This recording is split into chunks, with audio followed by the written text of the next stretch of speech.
This week on the program, it was the most incensed I've become while watching a movie in quite a long time. It's Indecent Proposal. I'm Andrew Jupin. Steven Sadak. Eric Siska. Wife buyer Chris Cabin. And we hate movies.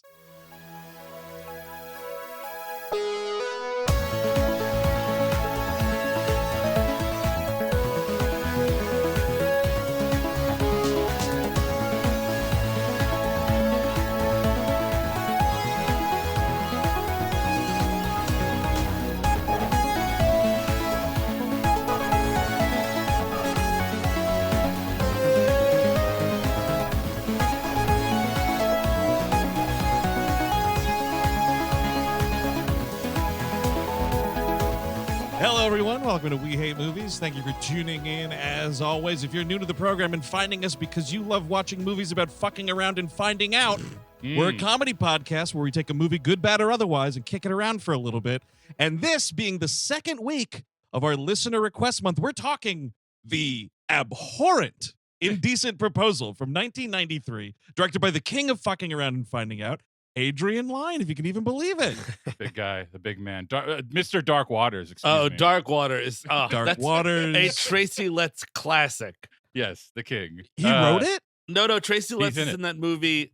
At the end, I don't even remember why this happens. It's just him driving around trying to hit Ben Affleck with his car, and he's like, "Come on!"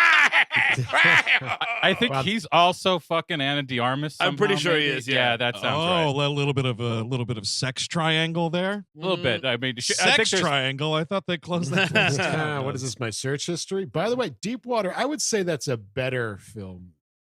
Yes, Oh, yeah, for it sure. absolutely is. Well, I think the biggest question, because previous live show Fatal Attraction, another piece of shit notch on this guy's belt. much Which better.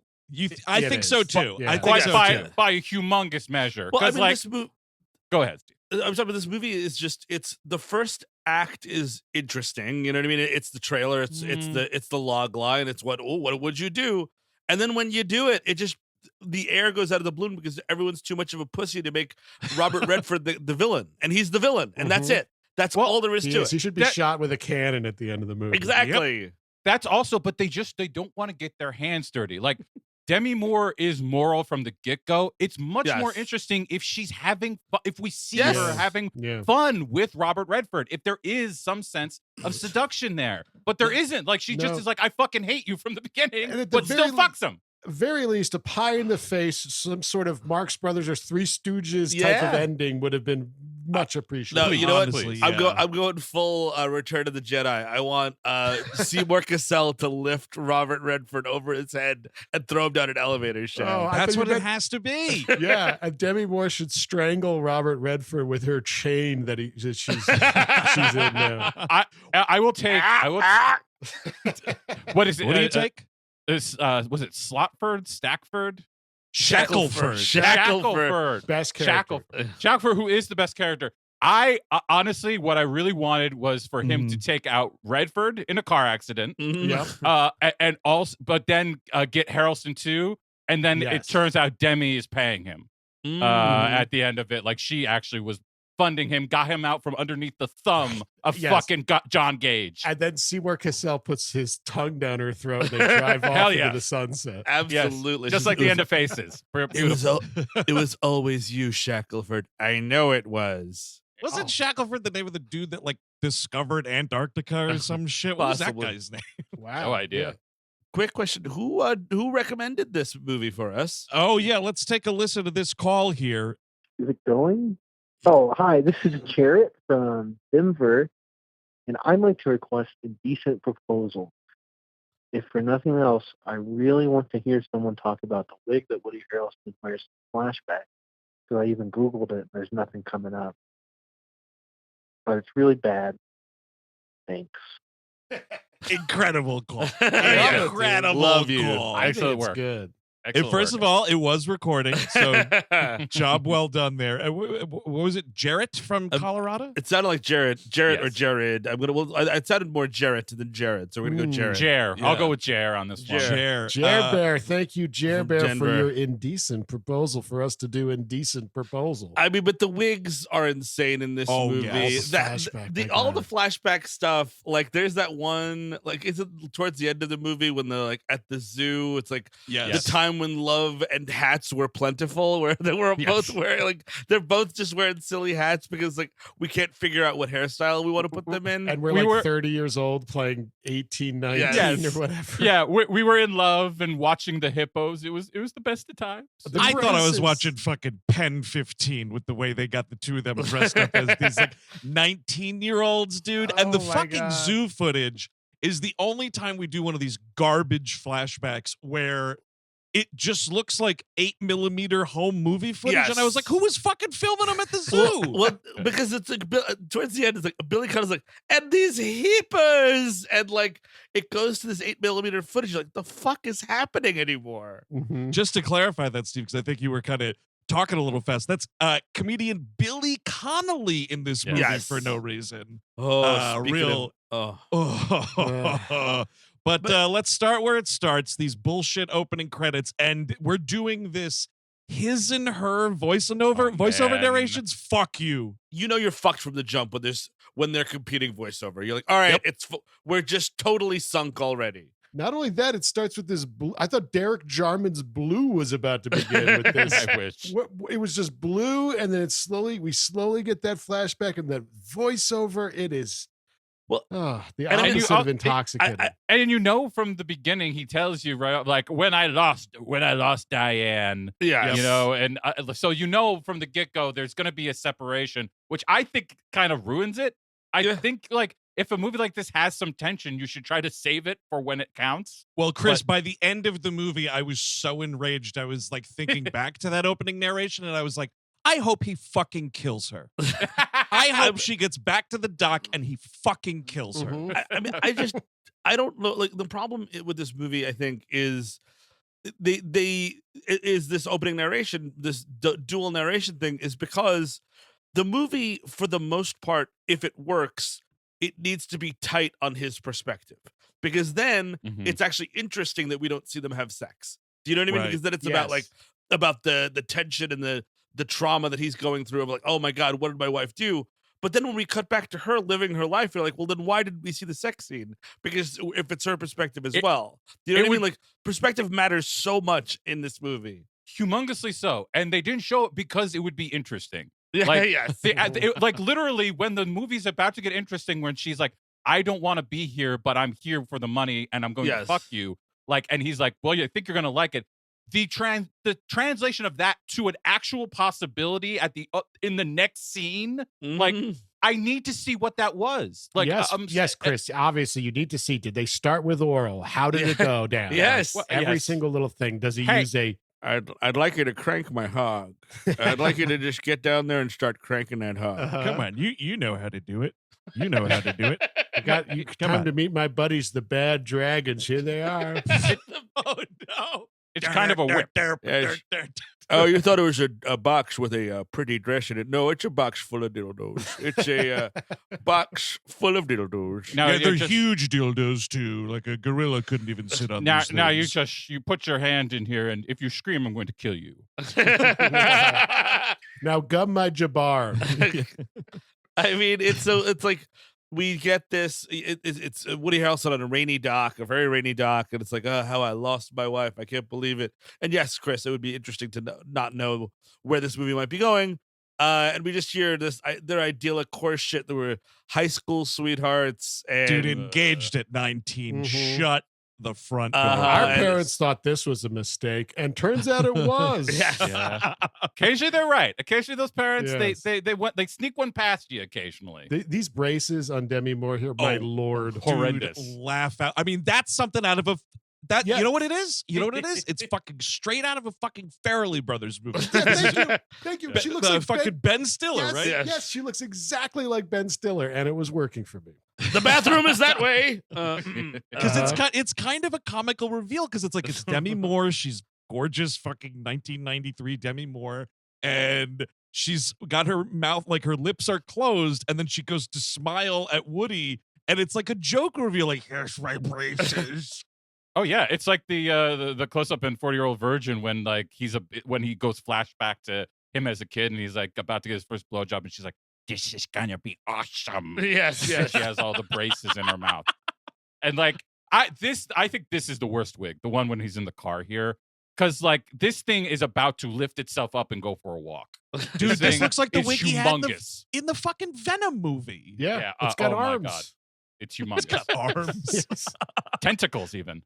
I love also because this is an erotic thriller from the early 90s, and it's two characters are like splitting the main bill here between Woody and Demi. Yeah. And they both have stereotypical sex thriller jobs, him being the architect and her being the real estate agent. Fucking amazing. It's my favorite part is in the early going, you know, we're explaining what we do and how we live, and we just have this great house, and it's just the house that love built. And he's like, I was so obsessed with architecture. And then like Demi Moore is like laying in his lap and like, finger me while you architect. Yeah. While you're architecting, please finger me. Did you see what's going on here? Pretty filthy shit, man. He's doing like a charcoal sketch. Sure. Yeah. And he's got the piece of charcoal in his hand. He's doodling and whatnot. And then he takes the piece of charcoal, he puts it down, and with his charcoal fingies, he's rubbing these nipples. Oh, yeah, he's getting in there. Yeah, he's rubbing it up there. He's But smearing that's all over insane. the place. You can't be licking charcoal off a titty. What are you talking Okay, about? look, if it's Demi Moore in the 90s, you absolutely can do that. Whatever you want. If there's toxic waste on there, I'm going to do it. Yes, chalk those nipples up and play some billiards with them. No, here's the thing: is somebody got him for a Halloween, for a Christmas present, a sexy edible charcoal. So that's the idea. So you can charcoal each other up all you want. A little bit of chocolate in there. It's nice. And you know, Oh my God. but this scene is so silly because like she's supposed to be looking at him like, oh, this is my man. He's so passionate about this second house we're going to make, I guess, and lose our fucking shirt with. Lose your shirt with, but also like they start with one of these flashbacks. It's like, we didn't really have money, so we just drive around and look at houses and car washes. Yes, she liked architecture, and then we're going to tank our fucking life buying this property to try to build this loser architect's dream home. Well, it's a loser architect's dream home as a marketing tool to be like, look at what a great architect I am. Right. And I don't think that's how architecture works. Like it's all about the blueprint. Like if you can't sell somebody on the blueprint, it's not about just showing someone a built house. It's the drawings and it's the model that you make. I feel it's probably less like, look, I built the whole thing. Like, you don't fucking build a house on spec. No, you work for like an actual firm for a while. Yes. You get a couple really big clients who want to like be like, hey, whatever I want to make, you're going to do it. You get a couple of them. You can make your own practice then, and that's nice. But you do have to work for a firm for a long time. And like, we get no sense of like, I would have loved it. This scene where they go to the car wash, it's music over most of it. It's her narration.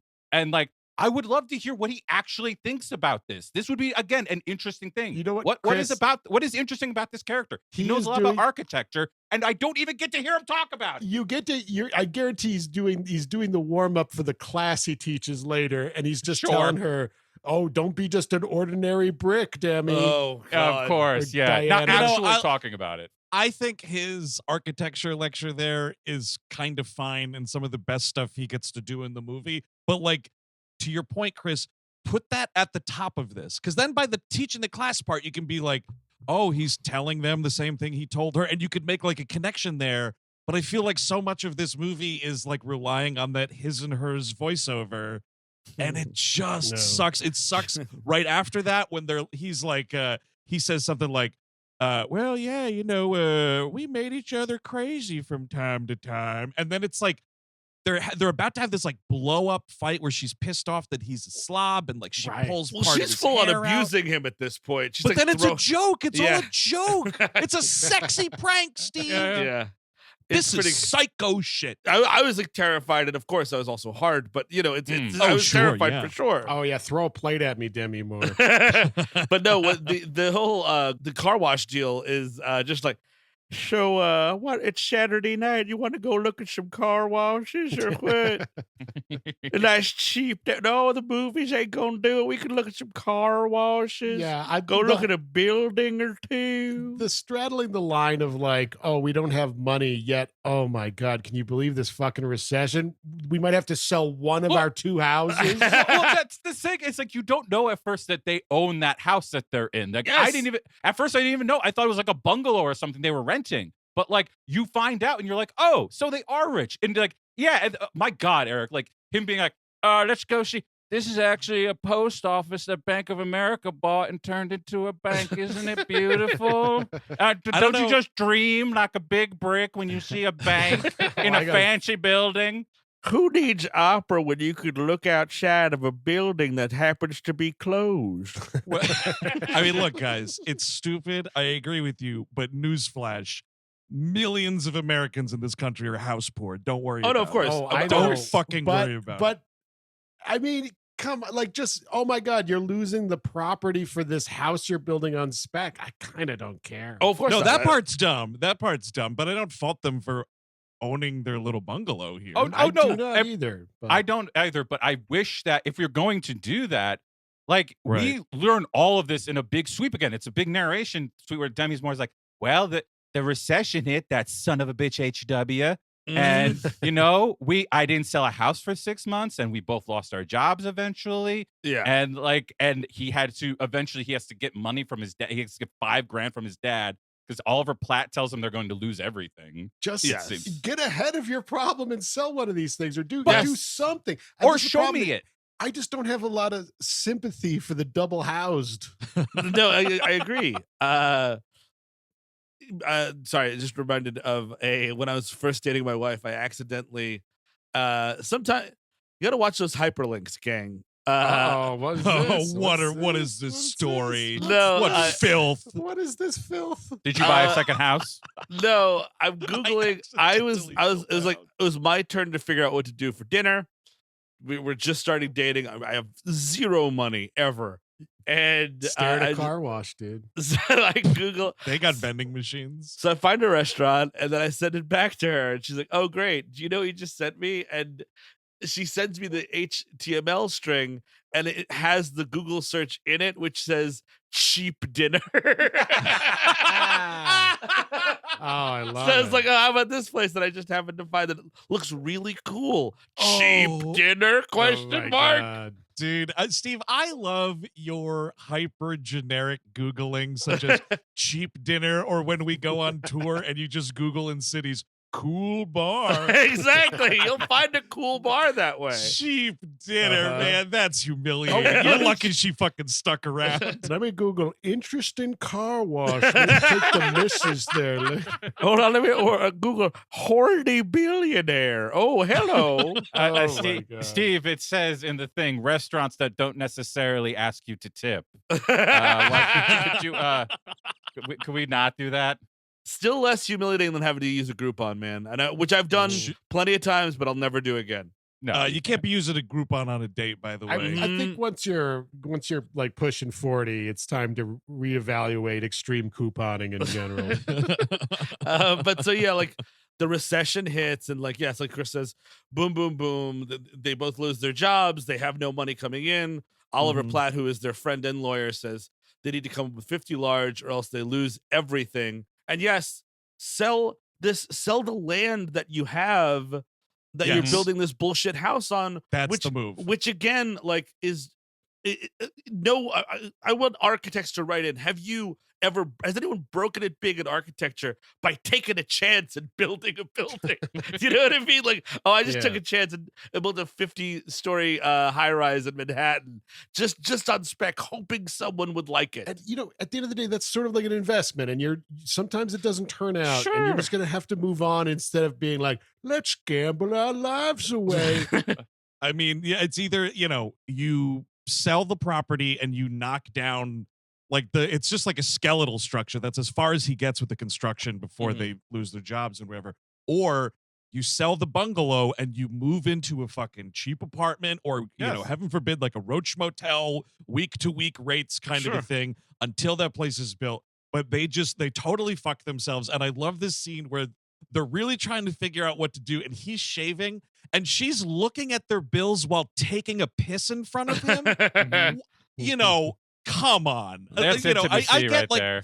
there's some couples where it's like, yeah, you know, she'll come in and use the bathroom when I'm brushing my teeth or whatever. That's not going on in this fucking house, I'll tell you right now. But the thing is, bringing the male into the situation on top of the urinating while he's shaving, there's too much in this scene. But I would argue it serves a very similar purpose as the braces. It's doing something for somebody. Not only the pissing, that is definitely doing something for somebody, but the also financial humiliation, of course, is a huge totally, thing. yeah. As far as sex goes, people love that shit. They can't get enough. That's of it. what this whole movie is, right? Because Gage is just sort of rubbing it in both of their faces. Oh yeah, he's an angel. He saves their marriage. Let's say, you know what? If he comes in and he saves this shit. You're right. They needed him.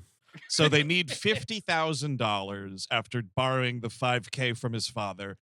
And the woodman wakes up in the middle of the night and he's like, hey, I have an idea. And drags this woman to Vegas at 3 o'clock in the morning. Pish it away at a casino. Dude, I thought the whole shit in the Albert Brooks movie there, Lost in America. Oh, I love Lost in America. Like, it's an amazing movie, right? But like, when she loses all that money, like, I thought that was the most crazed I would ever get at irresponsible gambling in a motion picture. Until I saw Indecent Proposal. Well, yeah, it's like if your significant other is like, oh God, can you decide what we're going to do for dinner? And you think, you're like, finally, I got it. We're gonna dine and dash. That's what we're going to do. That's the best idea. Let's go. I don't care where we go. We can do it at a Burger King. Look, I'm just gonna Google cheap restaurant and then we're gonna dine and dash. What's also so frustrating about this movie and the gambling scene here, where he earns $25,000, is $25,000. You could have gone to the bank with that. Yes, you had half of oh it, my and God. they would have given you an extension. That's your talking point. And maybe you want to take. All right, we got 20. Put that away. Tomorrow we'll try the 5 again and see what happens. Because I mean, I literally just came back from Vegas and I won about $1,000 on. I was doing Texas Hold'em, was doing pretty well. And then, of course, the next day I lost most of it. I walked away with about 150. You know what I mean? Right. Like you don't get to leave with it. That's how That's right. As in Lost in America, the great Gary Shandling? No. What's his name? Fuck. Oh, the guy who runs the casino. Gary Marshall. Marshall. Yes. In Lost in America, the great Gary Marshall's like, it's called gambling. You come to Las Vegas, you gamble. Las Vegas gambling, and that's what it is. You are gambling, and you will always lose. But you could be the casino that helps people. You could be the casino that helps Albert Brooks. No, I love that so much. Albert Brooks trying to bargain, getting a refund back. It is one of the biggest moments of a human being debasing themselves on film, and it's so incredible. It's great. I mean, I was screaming at my TV, be like, call Oliver Platt right Yes, now. you got 25 grand. You're good. You are so good. Well, I mean, and also amazing. Good on you. You turned 5 grand into 25. Incredible luck on your part. Yes. God bless those 2 older black ladies that were kissing on your dice. The aunties. The aunties were doing great. Running the table there. And that's the thing, is you got to find them. All right, you got to show, when are we meeting up tomorrow for more gambling? No, we're in this together. I need 50 grand. That's what I love about gambling. Is you need a woman to gamble with. Did you do that, Steve? Did you seek out some couple of babes, have one on each arm while you were gambling? Just to borrow, for luck. just to borrow for luck. Yes, I did. Okay, good. Well, okay, I googled cheap. I I googled cheap woman, and then I found it. Dude, cheap woman, Las Vegas. Those are endless search results. It has to be 2 women with 3 vapes each coming out of their mouths. Yes. 2 girls, 1 cup as well. Absolutely. So the woodman is gambling here. Yes, he's got some good luck charms with the ladies here. He's what is this, craps? This is craps. Yes, we're doing craps right now. And so he's doing his thing, and Demi's going around. The other very dangerous thing in Las Vegas is, the shopping, of course. And Of all course. the boutiques and everything, and she's looking at a dress, and here comes... Well, first of all, she's filleting chocolate. It's really important. That was insane. The fact that, like... She's grabbing every piece of chocolate off this table, and Robert Redford's like, "Ooh, hello, what do we have here? That looks like a desperate woman." Yes, it looks like a desperate hot woman let me swoop in. I mean, I never thought I'd see Robert Redford play this much of a scumbag character in the movie. This is the scuzziest this guy has ever been. And the movie, I think, sort of like realizes like, oh shit, our John Gage is Robert Redford. Yeah. We can't end the movie the way it should end. I think it's just incredible miscasting. Like I don't like saying that often, but like this is a very part. Like Robert Redford's too warm. He doesn't do it. Like he can't do that. I'm not. I like Robert Redford. He's not my favorite 70s act. Like, you know, if you want me to name 70s actors that I love, there's like 5 above him. You know what I mean? But I like Robert Redford. He's in classics and he's an incredible actor. Yes. I actually like him in this when the movie allows him to, because the weird thing about him is he's got that mask-like face. You don't know what's going on. I'm serious. You don't know what's going on beneath it. Yeah. Oh, so I think Eric and I were both thinking of the Eric Stoltz movie at the same time and laughing to ourselves. But you don't know. Pretty guy. That's what you needed in the. You have to do that, otherwise it's disgusting, right? And it's stony, and you don't know what's going on beneath the eyes. And that's what's creepy about it. When he's like asking about what you would do for love, it's like, oh Jesus, what is this? What is this guy's end game? But then when he turns out to be this huge sweetheart at the end, it's dog shit. Yeah. Well, yeah. All this mass stuff that you're talking about, Steve. Like, I get what you're saying, and I agree with that as far as like Redford as an actor. But like, the movie's not doing that. The movie is not. The movie never for a second thinks, maybe the audience will think the way Steve just thought. You know what I mean? Yeah, it's just not that. It's just this puppy dog. Oh, I'm so lonely and sad. It's so lonely at the top. Get fucked, you billionaire piece of shit. Bullshit. This movie. Oh, so sorry. by the way, first of all, she's filleting chocolate. He's like, Sherry, hello. And he walks in. She's putting all the chocolate in a bag. Loose chocolate, by the way. Goodbye handbag. Yeah. It's over. You're in Vegas. You're the fucking desert. Where do you think that chocolate's going to be? Talk about a gamble. It's not even wrapped. That's crazy. But but not even wrapped. That's the other thing, Steve. I know this is like a nice, very expensive boutique and whatnot, but you just got loose chocolate out on the table. I don't think so. Ew. But real quick on Redford again, like to your point about like there's better like 70s actors, but like you couldn't have Gene Hackman in this part. No. You have to have someone that a woman would be like,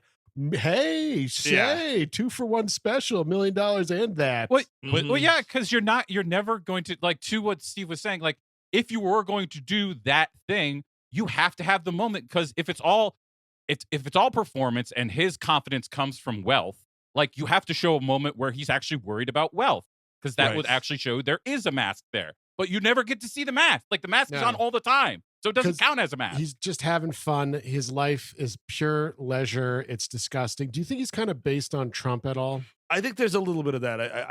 A blonde real estate dude. Too charming. I don't know. Supposedly charming and handsome. I mean, at the time, though, in the 80s and 90s, you know, it's like, ooh, that Donald Trump. Oh. Yeah. Well, you know what's funny? Because no, Chris, come on. Be real, dude. This country was doing that. You look back at like we watched all of The Nanny. The amount of Trump, like jokes sucking Trump's dick. Oh my God. Over the 6 seasons of that show. Like an eligible bachelor. Yeah, it's like, oh my God. Oh, is Donald Trump going to be there? Oh, my panties. Okay. That shit. I'll give you $1 million. Okay, stop payment on that check. Okay? And also stop payment on all the contractors' checks, too. Yeah, at least John Gage fucking paid up, dude. I already got the panties. Don't worry about it. Just stop payment. Stop payment. Here, put this in my panty drawer. With the casting, though, you guys want to know something? Because as I said before, this was the first and will be the only time I see this movie. And I think it's just like, because he gives off way more appropriate Adrian Lyne fuck around and find out vibes, and he was in one of his movies. If you had asked me up until before this was selected, and then I like looked up all the movies and everything, if you had asked me before we did the drawing, who's the guy that offers the $1 million? I guarantee you I would have said Michael Douglas. I thought Michael. Oh, really? This bad memory in my head of Michael Douglas is the dude that offers Woody and Demi $1 million. And like, honestly, that would have been way better, because that's a dude who's handsome, but also that's a dude who can play scuzz. Yeah, he can turn on the sleaze. You can also see this as like the other side. Like, he got so much shit for Fatal Attraction and like depicting Glenn Close in that way.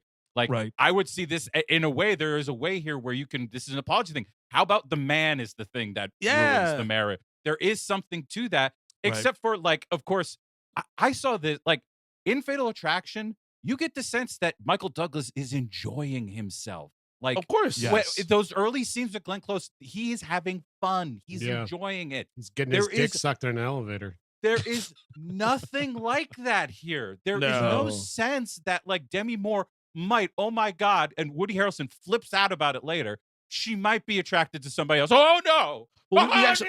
Well, the weird thing is, I'm sorry, we went out, we talked over it because it happened. But we talked over both sex scenes in the movie. By the way, both sex scenes, Woody Harrelson and Demi Moore.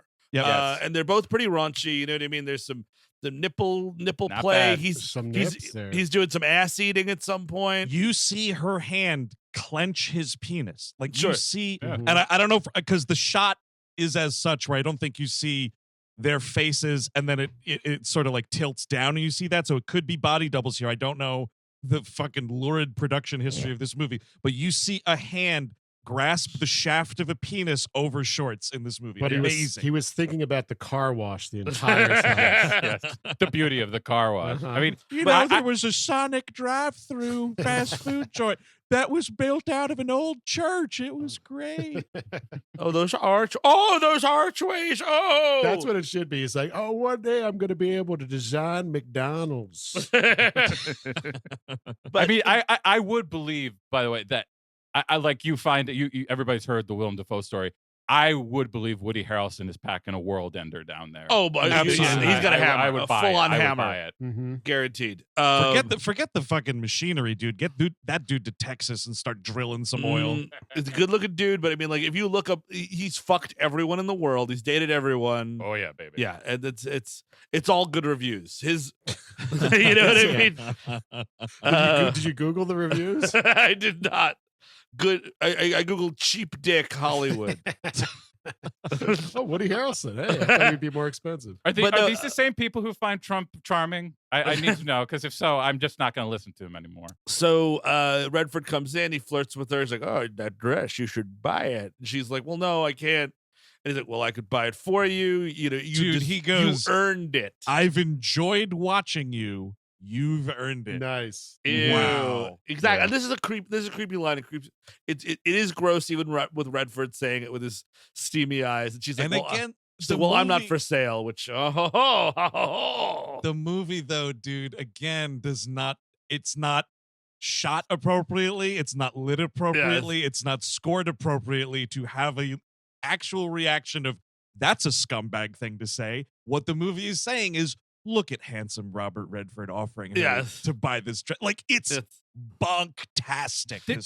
Because there have been classical Hollywood, I can't think of them right off the bat right now, but like there have been classical like romance movies from Hollywood where this setup is kind of what happens. But like the thing is that you see the goods of both sides. Like we never really get the good side of Robert Redford other than the fact that he's rich.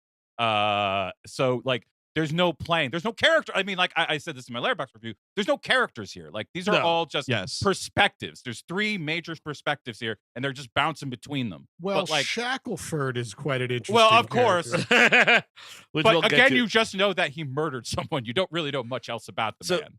So she comes back out after flirting with Redford a little bit. Harrelson's up $25,000. We go upstairs. This is what we do, which is kind of funny and like actually very misleading. In the trailer, it's them fucking on the money. They fuck on the $25,000. They never fuck on the $1 million. But fucking on the money, dude, honey. Disgusting. I got all these cummy 20s. What are we gonna do with them? A paper cut, babe. You want one on your nip? Oh, found another one. Oh, found another one. Are we going to wash these cummy 20s, or we'll just go to Burger King? They'll take them. So the thing with the cummy 20s, a couple of things here. Okay. Like, all right, it's a bed full of cummies. All the cummies. Yeah. It's a water bed. Yes. Dude. They don't go upstairs, Steve, because they can't afford to stay in this hotel. They're at some flea bag place where there are water beds to fuck on filthy Las Vegas money. My skin was Ooh, crawling. I got cum and bed bugs on these 20s. The cummies are not my issue. My issue is you are begging. Fucking on this amount of money, begging for a curse. You are just if God catches you doing this, you're so fucked. You are gone. Especially doing this when you're only halfway through. Yes. You know what I mean? My God. Now you're fucked. I would say the best part of it is, I mean, it's so disgusting, but then at least you get to listen to Sade's No Ordinary Love that's playing over it, and you're like, this is pretty cool. Oh, what's that? Oh, it's a pile of cummies, huh? All right. Okay. Well. Oh my God.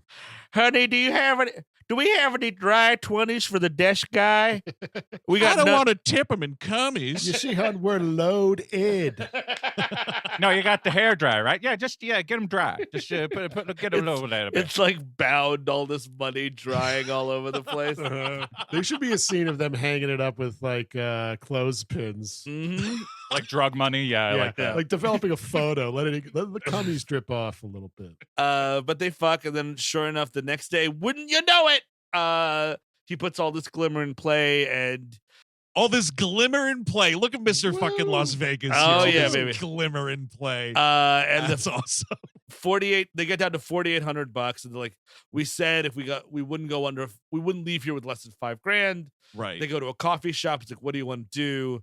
Heads or tails? And obviously they've got the bug, so they're just gonna fucking gamble. But again, you need to. Everybody who's listening now, you have to have your head on a swivel for curses at all times. This is really important. If fucking Ray Charles is singing "It's Crying Time Again" over the stereo, maybe don't decide to put it all on black. I love maybe not. This new spiritual side of you, Chris, looking for these signs. You just gotta be careful. It's not. I'm not like superstitious, but you just gotta be careful. I think there are definite curses on this planet. Yes. Yeah, just be careful. Eric, you've been cursed for decades. Oh, big time. You should, oh my God. I don't even have two cummies to rub together these days. I do think your interaction in Bruges with that man has caused you to get a Grampy curse. You have forever a Grampy curse. Yep. That is true. Me trying to fight an old man, I did think cursed me. Yeah, I think that happened. Couple of things here, and we'll have to turn to Mr. Las Vegas for this first question I have, Steve. And Steve, Steve, a guy who enjoys, putting money on the line here and there. You've been known to gamble, Steve. Sure, a little bit. So let me ask your personal experience here. So you were doing well at that Texas Hold'em, you were saying, Sure. right? So let's say you did like them and you were up all, this 25 grand or whatever, and you decided you were going to keep gambling. Wouldn't you think like, oh shit, I was rolling hot last night playing Texas Hold'em, right? I'm going to go back and do Texas Hold'em again. That's exactly what I did. That's how I lost more. But I mean, even still, it's at least like, because roulette, you lose it so fucking fast. It's so fast. It's gone. And and they go to roulette. Yes, go back to craps, dude. If you're good at craps, or you feel like you've got an angle on craps, or like, oh, I know when to do this and that in craps, or blackjack, or whatever happens, pick your game and stick with it is probably a good bet. And the other thing about this diner where they're deciding, we'll flip it, heads or tails or whatever. He says, tails we quit, heads we go for it.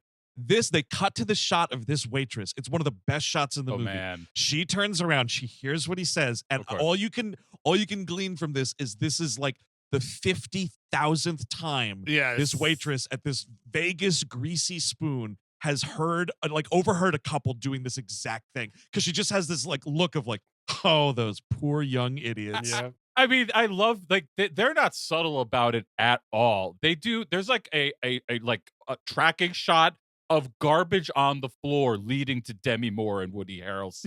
Yes. As garbage on Las Vegas's floor, because they're about to get taken for everything, and then have to fucking, of all people, have to talk to Billy Bob Thornton. Oh my goodness! I love that Billy Bob's in this movie for 2 seconds. It He's is glorious. But it's the malformed early days Billy Bob. Back when he was when he was chunky, the Tombstone days. Love fat Billy Bob. He's got this like open shirt, man. It's fucking great. We got to make him fat again. We have to figure out a way.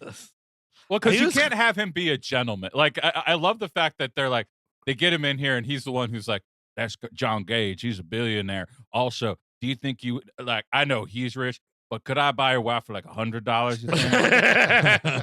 I mean, like he's gonna have a better deal, but I think I'm the first one here to give you some money. Yeah, that's John Gage. He must get more pussy than you could shake a stick at. Oh, I'm sorry. Did I offend you? I'm just talking to pussy in public. Apologies. Yes, because he does apologize to Demi Moore after. Oh, it's like, right. And It's then like, dude, I don't know. I know it's Vegas, but calm down. And John Gage borrows his wife for luck here, and then he's like, oh, "You think she's gonna ever come back?" I'm just shitting you. I'm just shitting you. I love that line. He's like playing Baccarat for children or whatever the hell he's Well, doing. dude, Like, I was all I could think about, because I did not understand what this I don't know. game was. I didn't get the game. It looked like it was just you get $10,000 per chip, and it's just who has the better hand, like of the two cards you get. Like it reminded me of the gag in Vegas Vacation where they go to like the shitty like Reno casinos, and there's like they go to the one casino and it's all like really garbage games like guess the number and shit like that. Like it reminded me of guess the number. But what's great about it is you do have Billy Bob being like, oh yeah, on top of explaining who John Gage is, he has a little bit of an exposition factory here. He also explains about each one of those chips is $10,000. So you at least understand just how high the stakes are in whatever kind of game this is. And I appreciate that, Steve, because you said Baccarat there, or Baccarat, I think the game is. Anytime we're playing cards in a Bond game, I wish there was a Billy Bob to be like, you see what's going on here? He's got like that big stack of ceramic tiles right there. It's $50,000 per ceramic tile, you see? Like, because I never know what's going on in those Bond casino games, ever. Oh, yeah, and 5 of those will get you a kid. That's just an FYI. But you got to go to the child monger, and he's on the second floor. It's a different cash out table. You got to go to the child monger up on 2. You see that guy there? That's James Bond.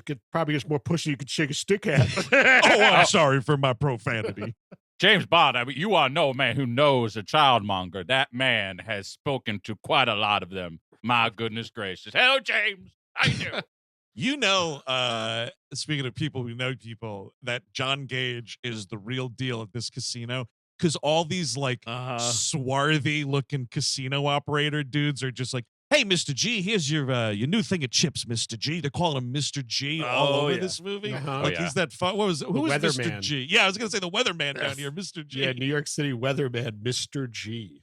So he loses his first hand at the thing, and like Demi Moore is very nervous. She's like, "Oh my god, this is so much money." He's like, what do you're not a card person, I take it." She's like, "No." He's like, "What do you like?" She's like, "Well, I guess I like craps." And he's like, "Craps it is." So he takes it over. One. And he says one. Yes. And it's a $1 million. Dude, yeah. Can you imagine, man? Just one. On the way, Mr. G. On the arm. And basically, you got to kiss it first. You got to kiss it first.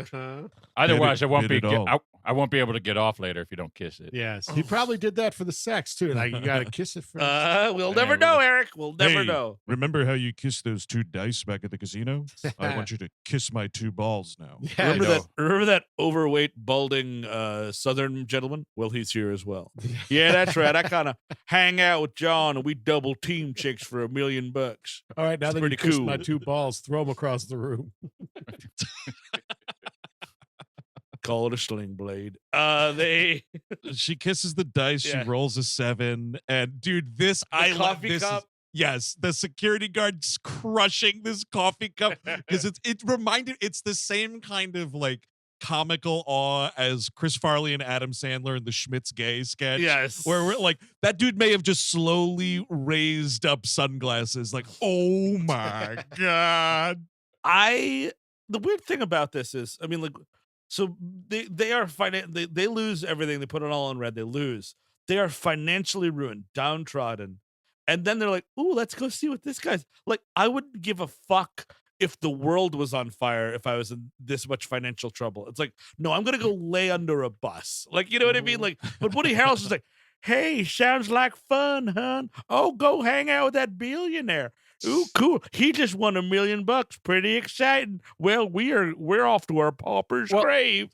Well, I mean, isn't it interesting that he's the first one who's interested in the idea, at least? But like, yeah, I mean, I would be taking the next morning. Like, she was looking at a dress in the store, and like, yeah, they win. He says goodnight. And then, like, the next day, she gets a dress in a big red box. Well, no, he specifically goes, they're about to go home. He's like, well, we're about to go home and kill ourselves. He's like, oh, no, I won't hear of it. You'll have to stay the night for my, because I want you guys to hang out. To celebrate. To celebrate. Yes, of course. I'll get you guys a suite, all expenses paid, whatever, it's on me. So he does put them up. He does. What I hate about this, though, like, she wins him the $1 million, or he wins whatever you want to say. He's got that extra $1 million. He doesn't lose anything in this entire movie. No, he does. Yeah, it's all profit. It's not like he's all paid. It was nothing to him. He could have actually solved the issue right here. And like, I thought for a moment that was because, like, at one point he puts a $10,000 chip in her hand, and I was like, oh, so that he is going to give her something. But I don't know if that actually, like later.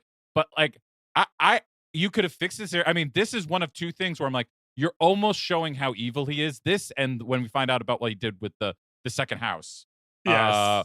Those are two things where you're like, okay, you're almost getting there. You're almost getting to a point where this guy's manipulative part of him is coming out for real. But of course, they back off immediately.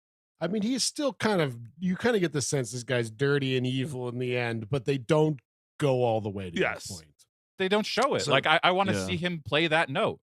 They go to this suite, which looks exactly like when the Maitlands come back from the afterlife, and Catherine O'Hara has ruined their house in Beetlejuice. This like airbrush black spray paint everywhere. Yuck, this fucking suite. The suite is really, really gauche, dude. I mean, that's Las Vegas rich, man. You know what it is? That's like an idiot's idea of what good-looking rich things look like. Exactly. And he does bring up a box, which is the dress she was looking at. Shackleford does it good. The great Seymour Cassel. Amazing. He's the best part of the movie. Well, Mr. Gage would like to see you at his suite tonight. Because it's before he started doing Wes Anderson movies, and back when he was known for being heavies. You know what I mean? Like, and I loved him. But the way he's killing him a Chinese bookie, he's so good in that movie. Oh yeah. But the way that he's so tied to John Gage in this movie, it just kept reminding me of his character from Royal Tenenbaums and how loyal that dude was to Gene Hackman's character, you know? Speaking of Royal Tenenbaums, the way Gage talks about him is sort of like Royal with Pagoda, when he's just like, oh, right. Like, oh, who's Shackleford? Someone who works for me, someone I trust. You know, he killed a man once. Yeah, in Calcutta. That's all that was missing. It's Calcutta. You're right. That's so great. I do love too. Woody opens the box and he's like, "Wow, lucky for him, you like black." Brr, brr. And they're playing. They go to a nice dinner. We see them laughing. Now we're playing pool, and this is when it's like kind of the end of the night. And like, here's the thing: you know he's gonna be. So, all right, we're gonna go into this. He's gonna want to watch us fuck. I'm not doing it for less than $100,000. Were you good with that? You good with that? Yeah. And if he wants to be in the bed, that's $125. Again, I mean, the joke is made later, but you should have called Oliver Platt for real. Yeah, like, you should actually get him on the phone. But also, just quick, a scene that would actually have some dramatic substance is them at dinner with him. Yes. Like, what are they talking about? What is this? Like, how do you keep up relations when you have this weird relationship with this guy now? Like, that is actually something of interest. And you just, what is it? Just like, oh, he's laughing. He's making this joke about who cares? Let's get to the billiards room and can I fuck you for money? Mm-hmm. Yes. Yeah. Well, it starts with they do try to do a little conversation over the billiards table there about like how not many, like, money can't buy you everything. And he's just like, yes, it can. I'll buy your wife right now. He starts this thing off like a job interview, man. Yeah. He's like, so where do you see yourselves in 10 years? Yes, exactly. I'm like, I don't know. Fuck you, man. It's your shot. How about that? Mm-hmm. Yeah. And, I think Diana has the line of, you can't buy people. That's naive, Diana. Yeah. Watch what I'm about to do to you over the next fucking almost 2 hours, Diana. Yeah, so we finally get the $1 million for one night with your wife. We'll see what you say about then when after you get some 2.5-star pipe, young lady. I kind of want like Seymour Cassel to be like, we sure about this? You know what I mean? Like, kind of, can we talk real quick? What the fuck's going on? You know, the last time we tried this, sir, she wound up dead. Someone should end up dead at the end of this. Like he should. Of course, Woody should walk in with a fucking suicide vest on into one of these casinos. Please. Oh, absolutely. Or, dude, you know what I was pulling for, honestly? Because they start with that shot of the woodman there at the end of the pier. I said this on Letterboxd. I wanted Demi to be running up to him, and just as she goes to call out his name and to apologize, I've always loved you, I'm sorry. Sure. He fucking throws himself into the warm arms of the Pacific Ocean. Dude, yeah. And she just has to watch it. And I imagine she'd be like, yay. But it's kind of great because he's like, $1 million for a night with your wife. What would you say? And then Demi Moore's like, I would tell you to go to hell. And then Woody Harrelson's like, yeah, go to hell. And then he's like, well, I think you two should talk it over. It sounds like basically he wants me to do it and you don't want to do it. So, And it's weird because, just a little bit ago, you said it was her choice. If I could borrow her, so it's weird that you just immediately going back on that. But interesting. It kind of seems that like you might be a piece of shit there, Mr. Woody Harrelson. I don't know. So they go to think it over while I'm guessing in this interim, John Gage is attending a shunting of some kind. Oh, absolutely. Yeah. Well, dude, you're totally probably not off the ball too much there, dude, because when this sort of blows up, like Woody says, like, I tell you to go to hell, and then he's like, all right, well, I guess you've proved me right then. And he says, I have to go now. I have a meeting. And I was like, it's like 2 o'clock in the morning, dude. What? Ooh, yeah, you're watching poor people melt into rich people and be consumed, aren't you? Yeah. You're going to a shunting. Yeah. Sure, we do have that shunting at 12. Oh, fuck, is that soon? Oh, God, okay. I always forget about the Vegas shuntings. Also, you have a very early, most dangerous game situation tomorrow morning. Yeah. You do have, it's right at 5 a.m. and you need to be there, sir. So they toss and turn all night being like, we can't let the construction site fall into foreclosure. Oh my God, these fucking and it's idiots. Like, I love it's like, well, because like, the best part is when they have to like count it out like, well, with the $1 million, we could save the construction site, pay your dad back. Like it's $5,000 from your dad. It's not that important. Yeah. You know what I mean? Like unless he's really gonna be fucking putting the juice on you. You know what I mean? Oh, wouldn't that be interesting if there was another character that might actually give us some sense of who these people are? Like, Yes. Well, right, you see exactly. his back. You just see him like he has like a white shirt and like suspenders on, and he's like, well, I scraped this together, making toys for the local children. So you say that now, but I could see it going a bad way. Like you get like a dinner with the parents or something. Oh, boy. And it's sort of the deal's kind of brought up, and the cheeky mom's like, oh, that John Gage, he's so handsome. I would do it. Well, I mean, you're totally right. Because, Chris, the thing about the $5,000 is like maybe the debt, like, because you don't know what kind of stock these people come from. So, is the $5,000 nothing to sneeze at for this father? Or is it a big fucking deal? Did that guy like sell his car to his neighbor to give his son the money? You don't know. That's why I'm highlighting the white shirt and the suspenders. It is poor. The wardrobe is poor coded. Is that right? Okay. Yes, that is.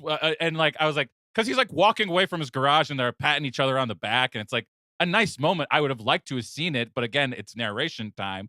But I just like this whole discussion you're having about like whether we should do this or not. We need this for the second property. You know what? Whatever we do, we have to make sure we don't check that we can still buy the property. Let's make sure double that there's just no way that we can ever get pull the rug out from under us. Let's also not check our voicemails or anything. What's going on? But it's just exactly. We're just gonna be gone for days and days. And with this poor dog, I don't know who's watching him. Hey, it's an Adrian Lyne movie, dude. Nobody gives a fuck about the dog. Are you kidding me? Poor Michael Douglas's dog eating goddamn ragu sauce. in Might be that the same movie. dog, honestly. It did kind of look like the same dog, actually. It looks like a lab, so they probably doing a little counter surfing, have some crackers in the middle of it. You know, it's doing okay, probably. But so they kind of, it is like, it seems like it's more, it's kind of more her, a little bit more like, come on, it's just my body, who cares? You know, we slept with people before. You slept with Bubba? Yeah, That's a pretty funny line. Well, you and- slept with that slut Olivia Beagle. Yeah, it is. No, she wasn't a slut. Yeah, that's right. Too much to my dismay. It's kind of funny. I was really hoping she was a hooer. But so- they decide to do it, and then they call up Oliver Platt to keep things on the up and up. Which is also stupid. Just fucking just do whatever, dude. It's $1 million. Why you know cut what I in mean? Oliver Platt? Why give him $50,000 to broker this? They have Oliver Platt writing up. It's Oliver Platt has drummed up this whole contract. It's not a John Gage sure, but special. I don't know. Just get the million. Like, give me the $1 million. I guess. Yeah, but it's not, how can this be legally binding? I guess because Nevada has prostitution. I think you're allowed. Probably. I think that's probably okay. The Yeah, loophole. I would guess that's the deal. But yeah, we got a lot of crazy shit here. Oliver Platt goes, sure, I know who John Gage is. He's a billionaire and a righteous poonhound. Righteous poonhound. Again, I think that's again kind of Trumpish, right? It's like he's going around, going through the starlets or whatever, just grabbing them. Yes. But he's on this speakerphone when Woody calls him here, and Oliver Platt. It's so I guess like these two screenwriter characters here are looking for new legal representation, and Oliver Platt's like talking to Woody Harrelson on the phone, and it's like, listen, I don't care how much of a high society lawyer you are and how important you are and successful or whatever. No call from your buddy like this should be taken on speakerphone. Yeah. Like, oh, my friend is calling me for a personal thing. Like, listen, fellas, I'm going to take this in the other room. Not these two potential clients Exactly. overhearing all this shit. But I guess at the end of the day, overhearing this salacious gets conversation gets him the gig. Because he he's like, I can't believe you settled on $1 million for Diane. I could have got you 2, which is a funny joke. You know? Yeah. It's Oliver Platt. He's My man. I love that He's guy. always a delight.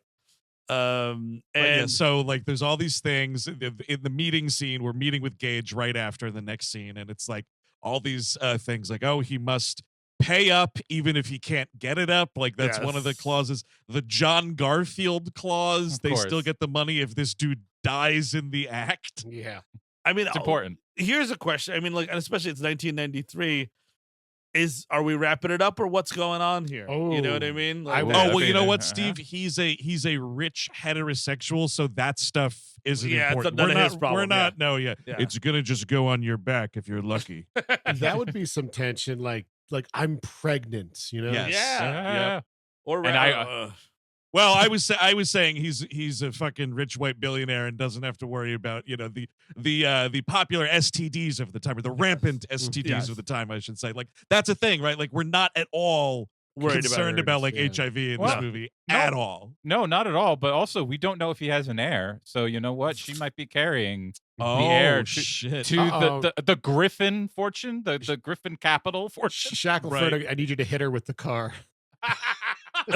She's pregnant, Shackleford. Yes, it's our worst fears have come true.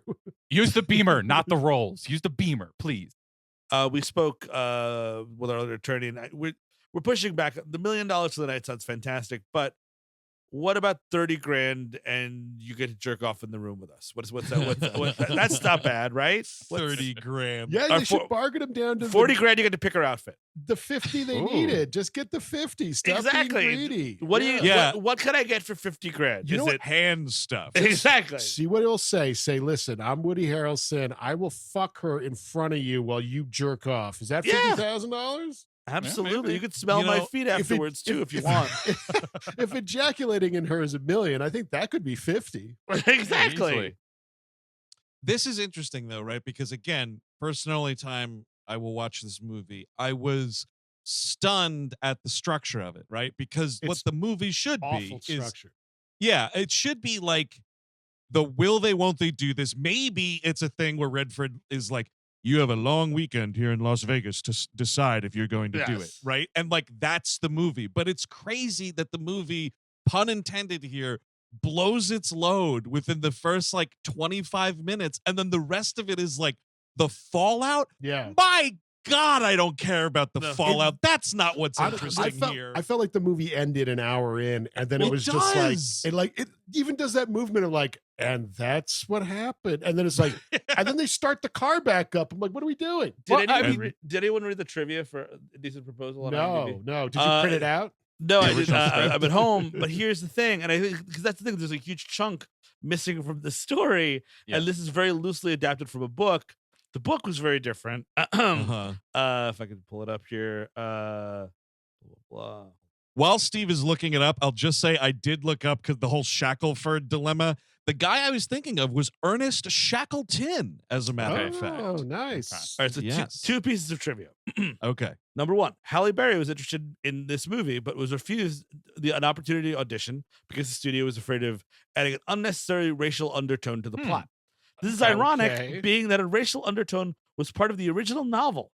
The Redford character was Arab, and the Harrelson character was Jewish. And then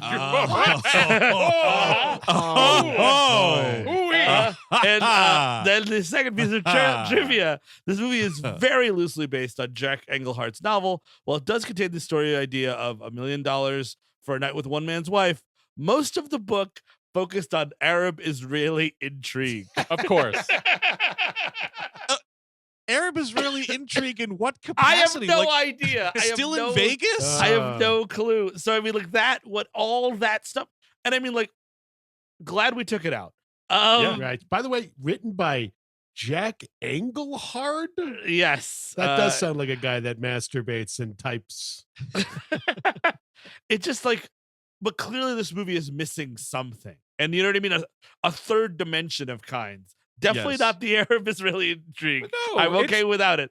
But like, just like something that makes this a movie after the sex happens. Well, there's ways to do, like, again, if you made any of these people characters, there's way to make it like there's another Daisy Kenyon's an Auto Promiser movie where it's like a love triangle where there's three people and you get to know all three of them. And that could even make the fallout interesting.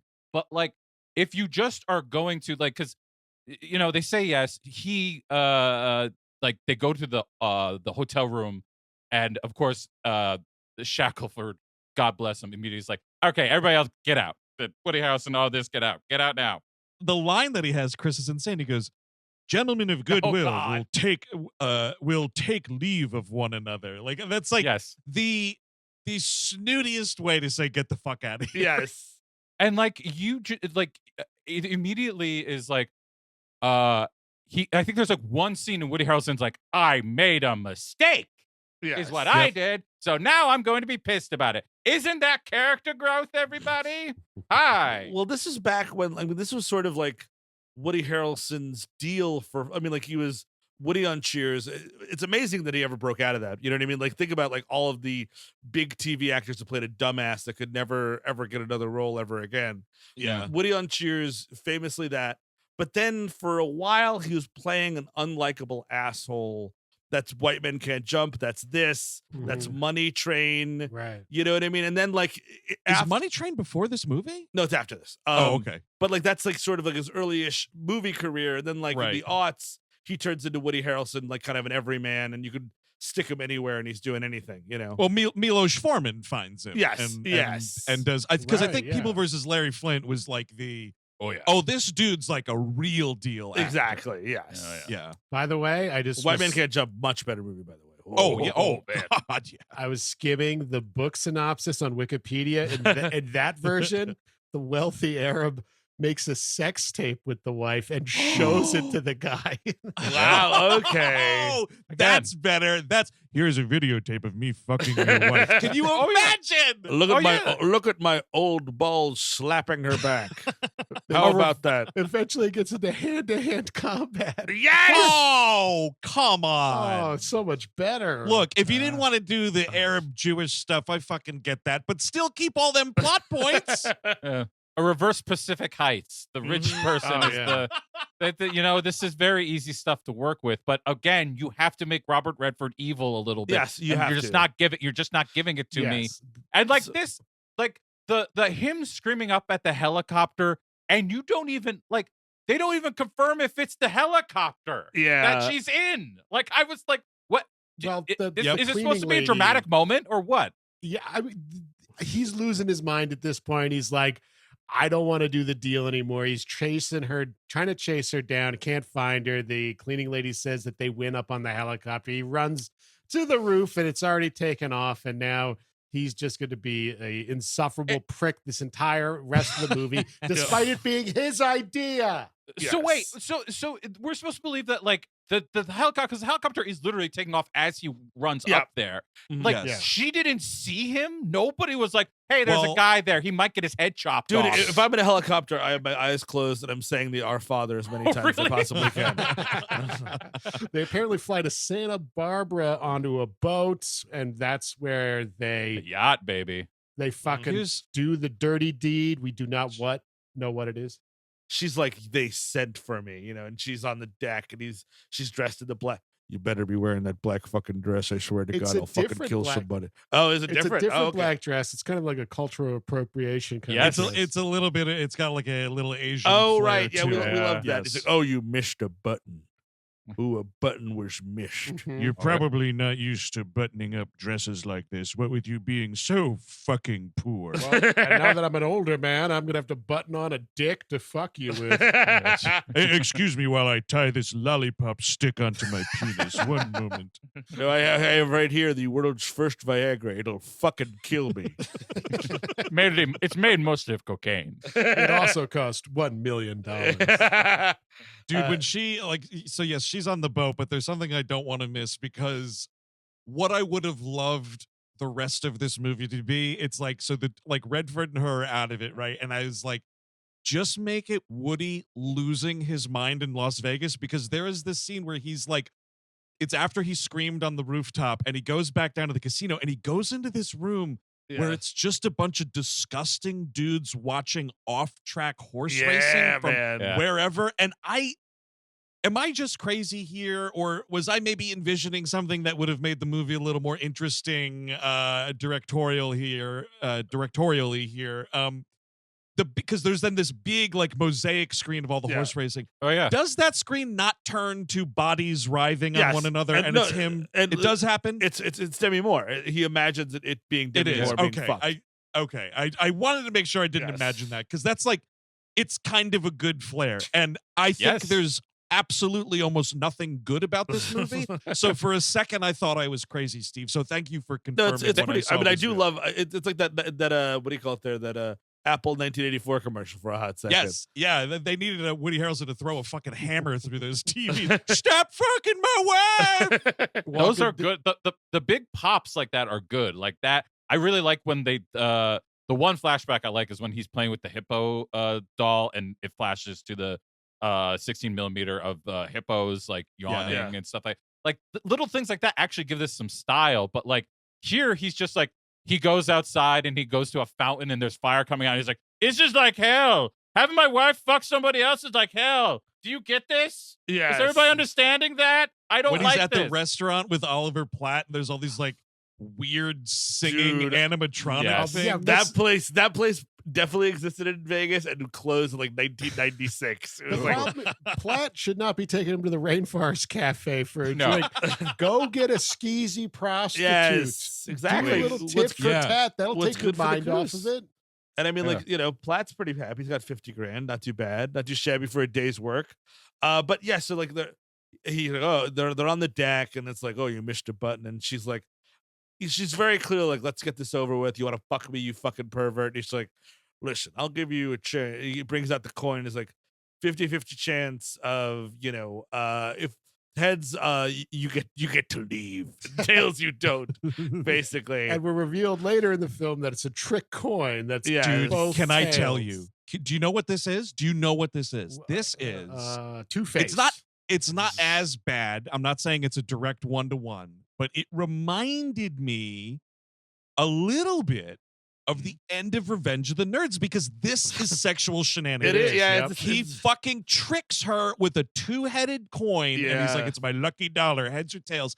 And at the end of the movie, when he gives it to her and she looks at it, it is not seething with rage like it should be. It's that old scoundrel. Exactly. He's cheating at sex gambling. And he doesn't have to. You've already bought it. It's already happened. It's bought and paid for. Just do it. And again, we fade to black. We don't see what happens. And I mean, like, again, if this movie is so, the only way this makes any sense is if we never see Demi Moore alone. And it's only about Woody Harrelson perceiving Demi Moore. But the second we start seeing Demi Moore do her own stuff, then it matters what she thought about having sex with Robert Redford. Like, how were his old balls? You know, these kinds of questions. Sure. Yes. Did he take his dentures out? I want to know these things. And it's an erotic film, right? Yes. So give me an erotic scene besides the married couple showing a nipple Mommy's in and daddy's only, my friend.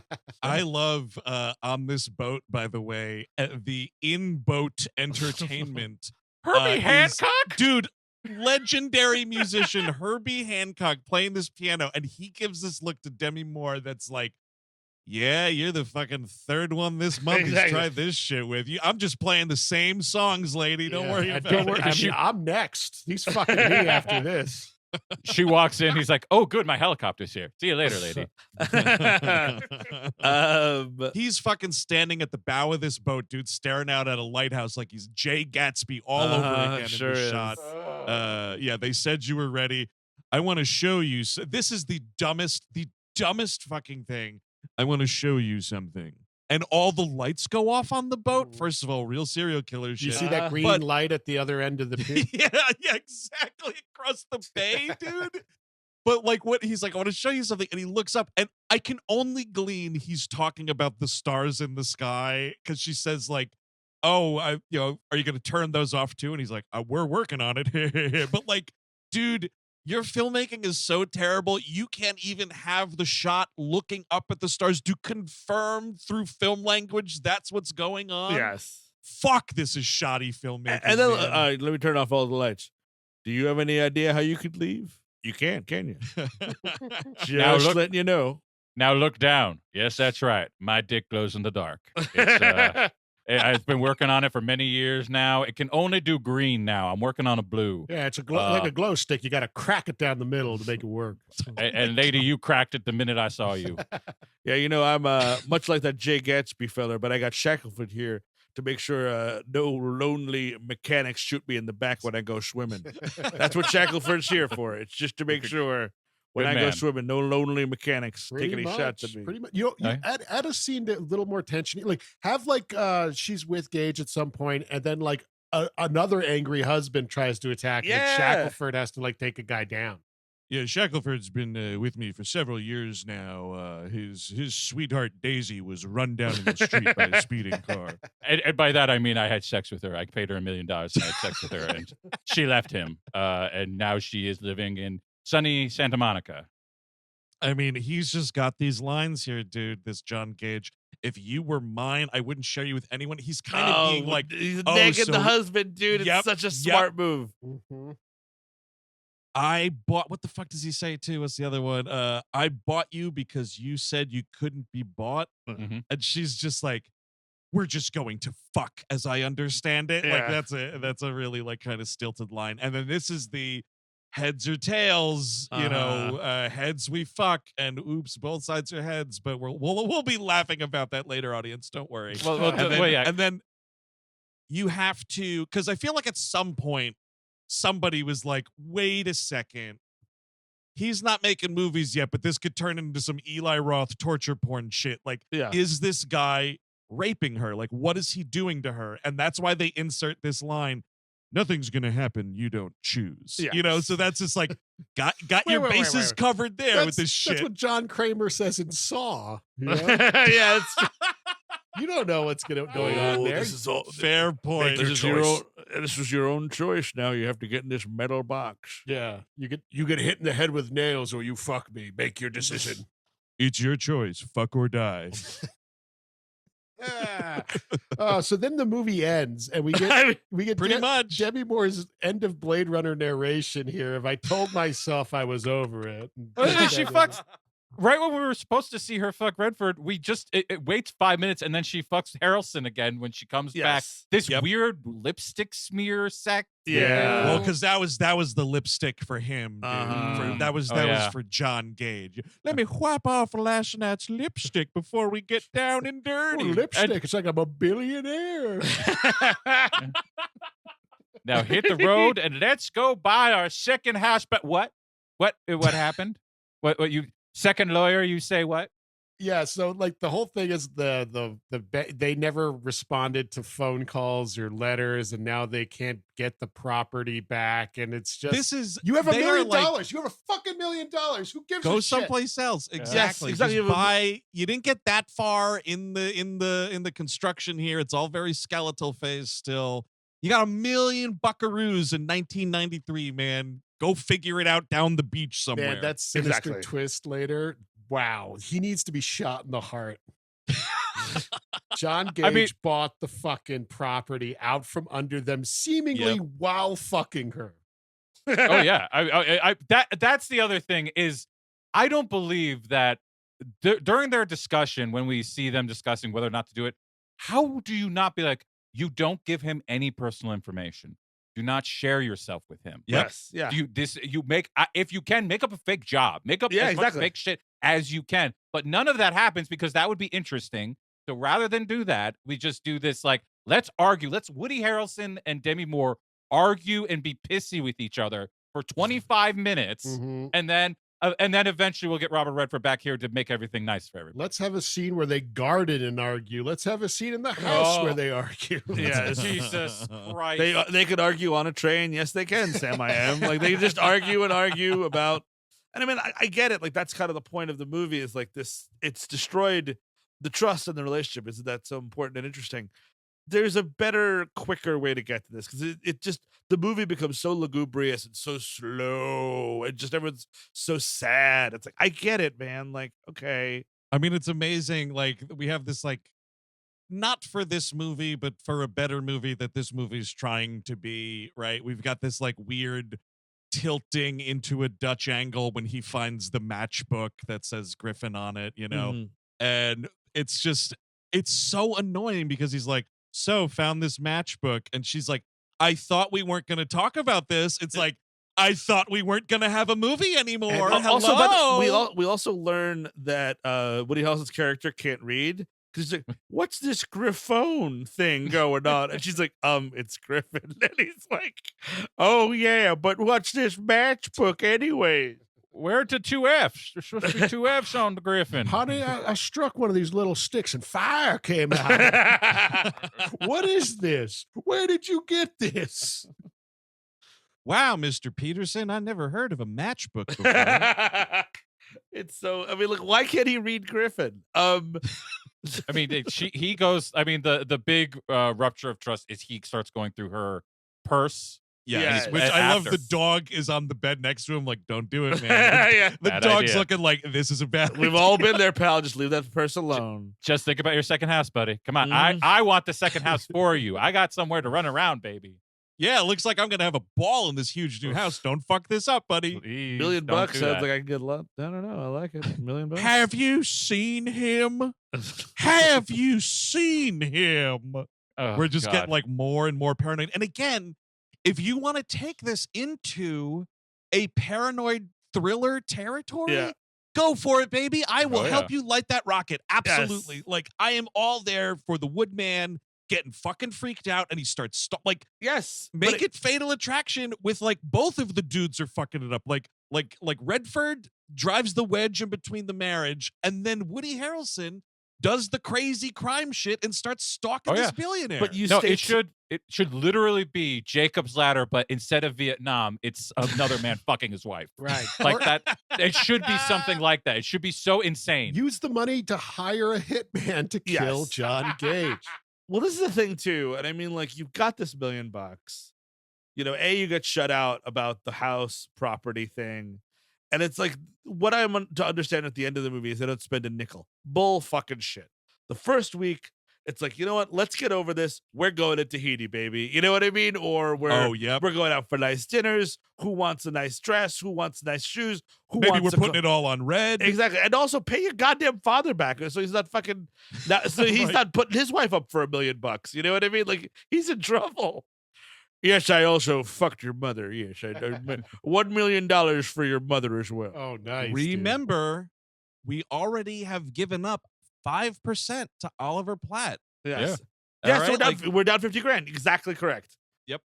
Well, it's also the reason. I mean, like, that is number one. Like, them not using any of the money does make me this. I don't believe this at all.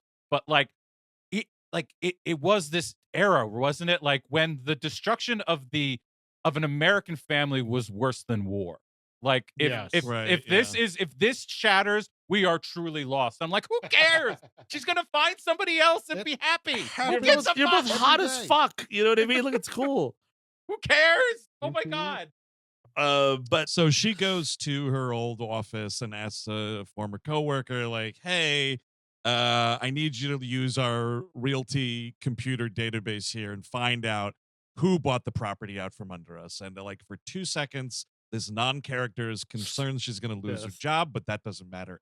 Fuck all. Mm-hmm. And it's like, who bought it? John Gage. Well, doesn't she, dear. I guess psychically know where John Gage is having lunch at that exact moment and just goes there? This poor fat guy gets absolutely obliterated. Like, John Gage gets no consequences whatsoever. Woody Harrelson barely gets consequences. This fat guy who's just trying to have a nice meal with a billionaire gets fucking creamed like it's the end of Police Academy. It's like, what the fuck happened to me? Two things are pretty great about this. One, he looks like the kind of like basically a featured extra. Like, he was one of the other guys on Cheers, that guy Paul. Yeah, exactly. Just one of the other barflies. He looks exactly like that guy Paul on Cheers. And also, I really love, he's clearly just another rich douchebag, because when he gets covered in like corn chowder or whatever's all down, he's got a bunch of cummies on him.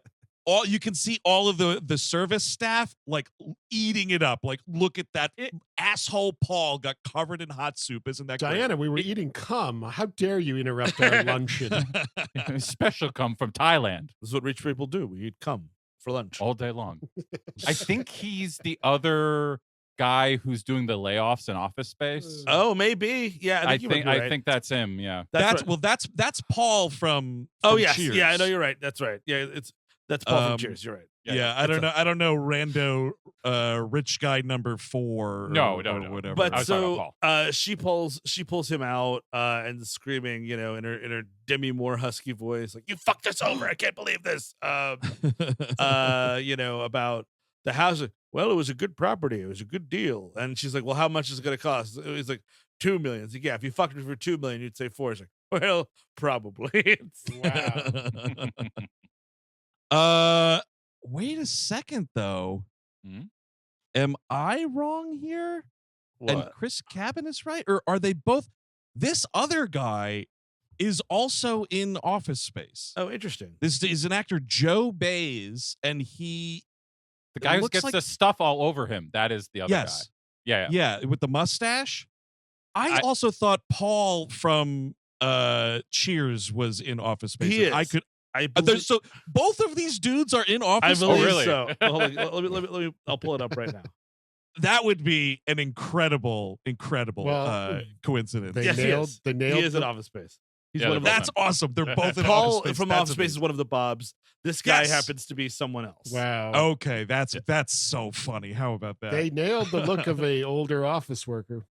Oh, here we go. That's Joe totally Bays as Dom Portwood, one of Peter's superiors at Initech. He comes over. He's one of the first guys that talks about the TPS reports. Got it. Before Lumber. God, that's awesome. But so she's like, she's furious at this guy. She's like, "Fuck you! I can't believe you're trying to ruin our lives and this, that." And you wish you hated me. Oh, she's like, I hate you. You wish you loved it. You fucking love my Redford dick. You love playing my spy games. She throws, you will be my last castle. She fucking throws this entire table at him, and he offers her a job. Yeah, so he's like, "Oh, do you want a job?" She's like, "Get the fuck out of here." So she decides to go home, and she's like, "Listen, I just need to come clean. Not even. I mean, like, I'm going to explain to him what happened to our land and what a piece of shit this John Gage is. And she's like, so I saw Gage, and he throws this wine, the cheapest bottle of wine I've ever seen. This thing goes up like a fucking Roman candle against a refrigerator. You got to start this reveal differently, though, dude. You have to start it like she's burying the lead. Yes. I'm not saying the woodman throwing the bottle of wine against the fridge is the right call at all. No. It's not. But she buries the lead. You have to start with, guess I found out who bought the property. Exactly. And wouldn't you believe it? It's that son of a bitch, John Gage. Not I saw John Gage today. What are you kidding me? Mm-hmm. No, exactly. And then he just storms off. And that's literally the end of their relationship. That man was a fucking stallion, David. We did it all night long. Oh, that's right. Was it good? Was it good? Was it good? That's right. Good for her. Was a good like, speech. honestly, good for her. I'm surprised. She should have gone worse. She'd been like, biggest dick I've ever seen. I haven't been walking right since. It wasn't an ankle injury. I'm sorry. I lied to you. It was his dick. His dick made my leg He's the best pussy eater on the West Coast. Get real fucking Wes Bentley from American Beauty. Yeah. I felt like I was fucked by all the president's men, okay? And it was just one guy. He gets me wet in the right ways, unlike your dick that makes my pussy cry. It was like Butch and Sundance were fucking me at the same time. Who did I enjoy fucking more? It's no quiz show. Him. And yes, he was huge, so when it was over, there was a little bit of a sting. Yeah, and I would spend 3 nights at the Condor with him. What does that even mean? I guess it's 3 days of the Condor, but it would be sexy at night. It would be sexy. Ooh, 3 nights of the Condor. Condor after night. Yes. Oh, yeah. And you know what? He was a natural. Oh, of course. I mean, the baseball one? Yeah, yes, the that baseball is. guy, yeah. With, I think Brimley is in it. Mm-hmm. I mean, the rest of, until we get to the climax of this thing, it really is just Woody Harrelson just Moping. coming to terms with the fact that he has to get a job again. Yes. Like, that's really it. This is about 20 minutes of him crying in an empty apartment with his dog and a stuffed hippo with a bunch of boxes everywhere. And he finally decides, I will become a teacher, I suppose. Well, because first of all, he bottoms out because he gets really drunk. As he's getting drunk, we find out, which is also like, I mean, like, you're right. Woody eventually becomes a teacher. That's one thing. We cut to Demi Moore at work all of a sudden, and I mean, like, I've been watching the movie for an hour and 15 minutes. My eyes are glazed over. It's the boring part of the movie. Rip fucking Taylor shows up as the boss, and I'm like, I couldn't believe pardon this. me? I cannot believe you just casually drop in Rip Taylor. Like, you can't do this. This is against all laws of movie physics. And he's like a heavy, which is kind of amazing. Like, you're fucking fired if you don't take this class. I was like, what is happening? I was like, where's Throw the some glitter? fucking confetti. Where's Yeah, the- exactly. Oh my God. And then the whole thing is like she has to go show John Gage a house that's already his own house. Because John Gage shows up to her office and it's like, recession or no recession, I'm going to spend $10 million today. And her boss is like, and he's like, I want the big tittied lady to do it. And the boss is like, I got it. So that's what the deal is. That's like the conflict. And she's like, I don't want to do it. And he's like, if you don't do it, you're fired. No more confetti for you. You're fired. Do you guys want to guess the title of Rip Taylor's last movie that he was in before dying in 2019? No. He was in it's a podcast, so I'm doing air quotes. He was in a comedy in 2012 that was called Silent but Deadly. Oh, yeah. It's probably Yeah. oh, no, it's the fart. Yeah. Glitter. It's came something out. about like people in an old folks home. There's machine guns on it looks fucking That's terrible. depressing. That reminded me of another sexual Robert Redford title, though. You don't even have to do anything to it. The Old Man and the Gun. That was a good call. But like, so if you don't have sex with me right now, all is lost. You want to see Pete's Dragon? No, don't no. Don't just work the shaft. Make sure to lick my Bagger Vance. That movie sucks. All right, do not Do not stick a finger up my ass. That'd be a bridge too far. Do not do it. Don't do it. $1 million to take a walk in the woods with your wife. And I won't give the chase. Oh, yes. Oh, excellent. This is fun. But like, he winds up taking. He's like, let's go around all these properties. When the last property they show up at is his own property, which is like alone again. And I mean, you can't do this with Robert Redford. He can't be a billionaire with a lonely house and mourning a love that he doesn't have anymore. Like, I've seen that movie, dude. This whole crybaby piss your pants speech. I'm a billionaire that saw a girl on a bus one time. Get fucked. I couldn't. I wanted to jack off to a girl on a bus one time and I couldn't do it. Join the fucking club, pal. It's ruined my life. You can't just have like a girlfriend. You can't have this guy have a human connection before. It has to be a girl from afar. I mean, I understand it's part of the character makeup. Like, everything is from afar. Everything is to be handled. There is no person. It's just what you're buying. But like, I just kind of wanted him to like show a little bit of human something at some point. And it never happens. It's so funny that like the movie, the character is so poorly developed. Like, it's not a character. It's just a $sign with a cock and balls, right? But like, you get to this house and it's all this like, it's art collections and it's fucking Italian marble and whatever else. And he's like, well, how would you help me fix it up? And she's like, I don't know, some personal anything. Are you a person? Like, it's so funny that the dialogue is like sort of accidentally criticizing. Yes.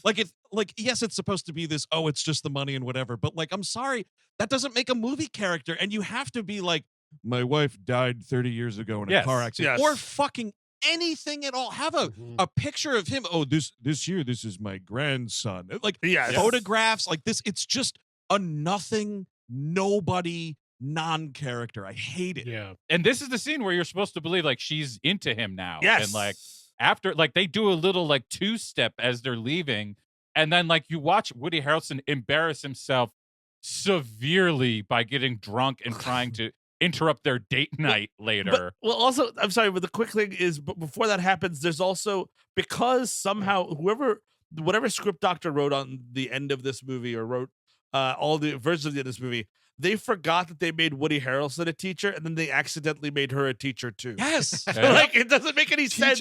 Like, there's narration again, like she starts teaching people for the citizenship test because she needed something to do to fill the time. Like, yes, the dark void that was in her heart, blah, blah, blah. That's when you know you have a really underbaked character.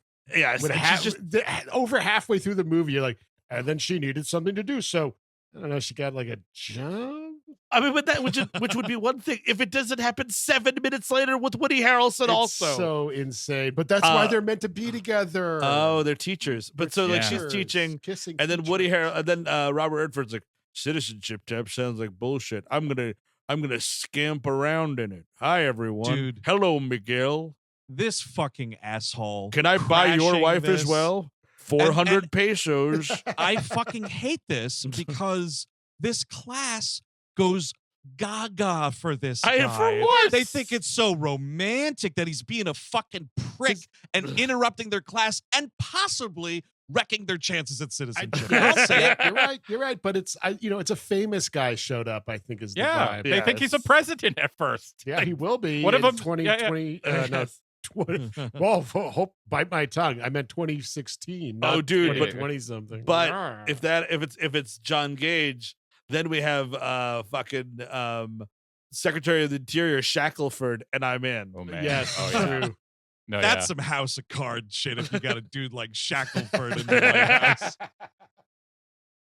But so like he just scamps around, and she like, I guess he asks her out on a date here or whatever, and this is when they start dating or whatever.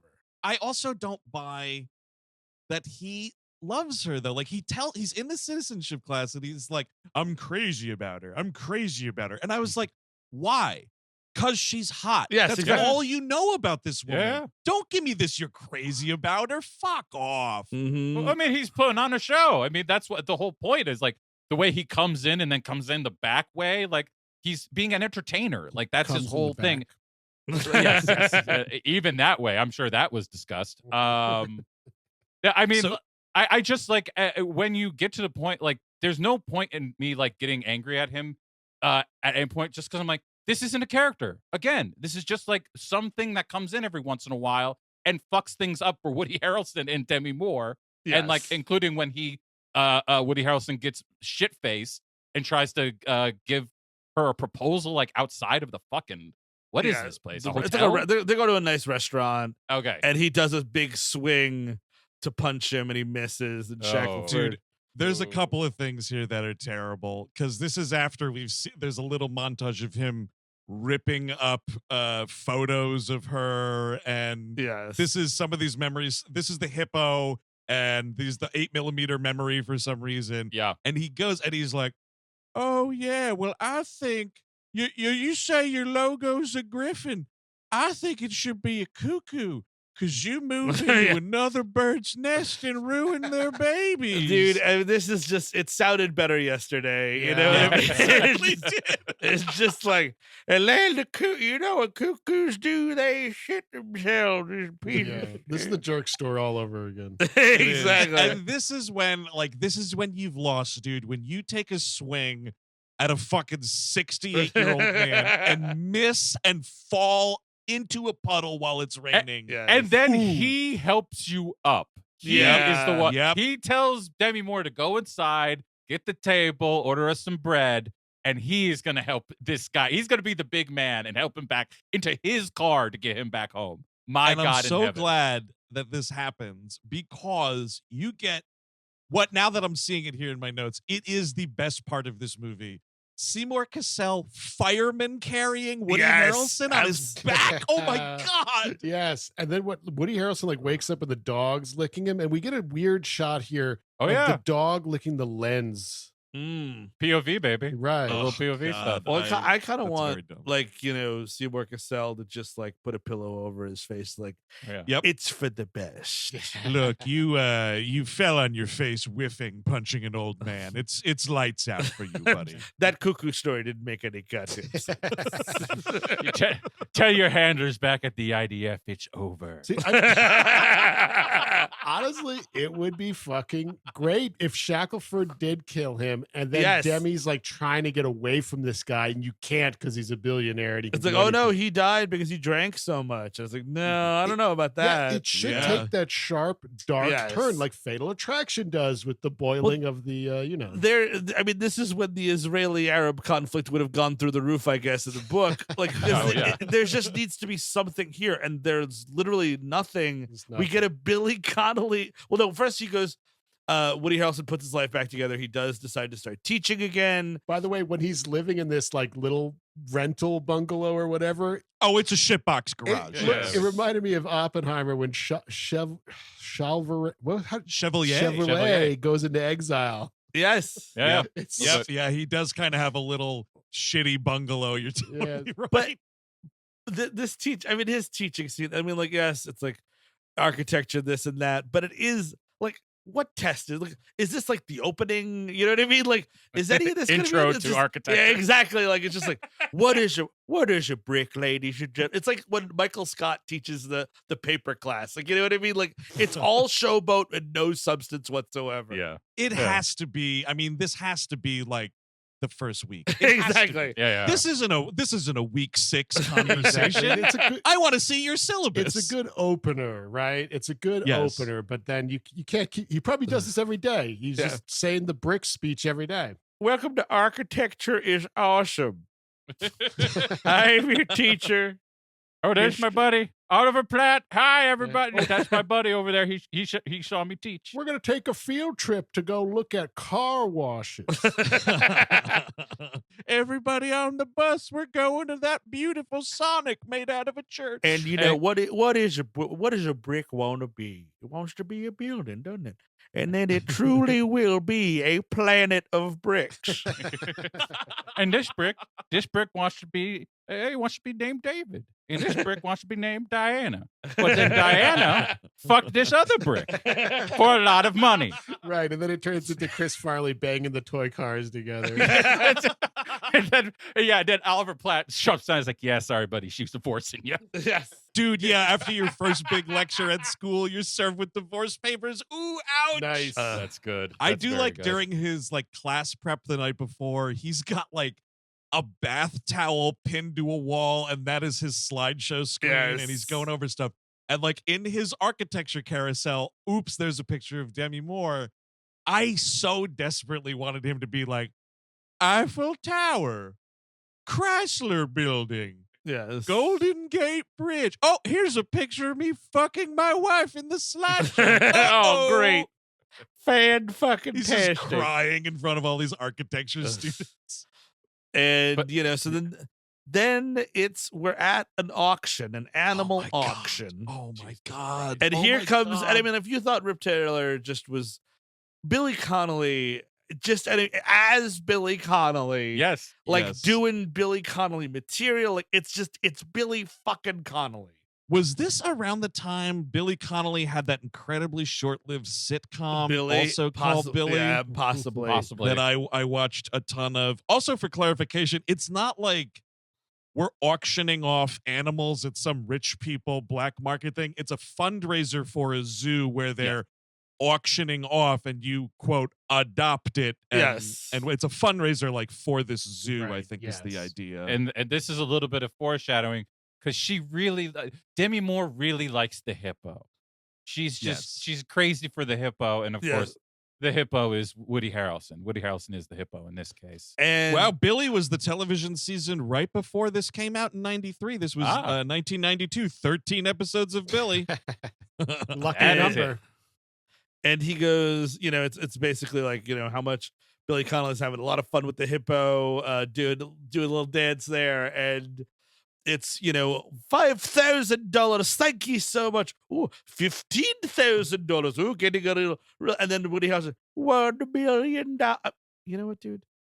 $100,000. Yeah, seriously, come we were in the on. fives and tens. 100 would have fucking gotten you that hippo. No problemo. And then you just go, Diana, I'll bought you a whole zoo if I had to. Exactly. We bought a zoo. I'm not in that one. Yeah, I mean, also let's not forget, like, you don't have $1 million, Woody Harrelson. You don't. You have just under $1 million. You have 950, buddy. I do want the line, like, bring that dipshit narration back in and just have him go, and then I skipped out on the bill. Headed to Tijuana the next morning. Right. Because once you say something at an auction, it's kind of legally binding. And I was like, shit, I forgot about Oliver Platt. And then also all that stock that I bought.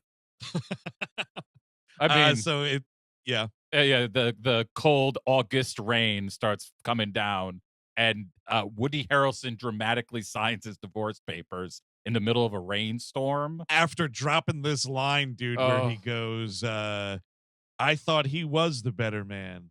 I know now he's not. He's just got more money. Boom. Finally, someone just comes out and says it. You're only with this dude because he's rich. Yes. Which also makes you fucking deplorable, Demi Moore. Exactly. And he gives them the divorce papers and he goes to their dock or wherever. And we have to see, Mr. John Gage. Oh, dude. Standing, getting out of the rain, looking so sad that, look how happy she's making it. Oh, and he's happy. Oh, I'm such a sad, lonely billionaire. Just a sweet old grandpa in this movie. Definitely not a fucking sex trafficking scumbag. Right. And the way he's such a good guy because he takes her back. And apparently the writer for I think she's credited Beethoven. This is the writer of Beethoven. But they took the movie away from her like a million times over, and like this was not her ending. Amy Holden Jones. The idea was no one could give up Robert Redford. Robert Redford had to give them up, which is kind of insane. Like That's amazing. No one in the studio would like allow Demi Moore to be like, oh, I don't want to be with Robert Redford. He has to like.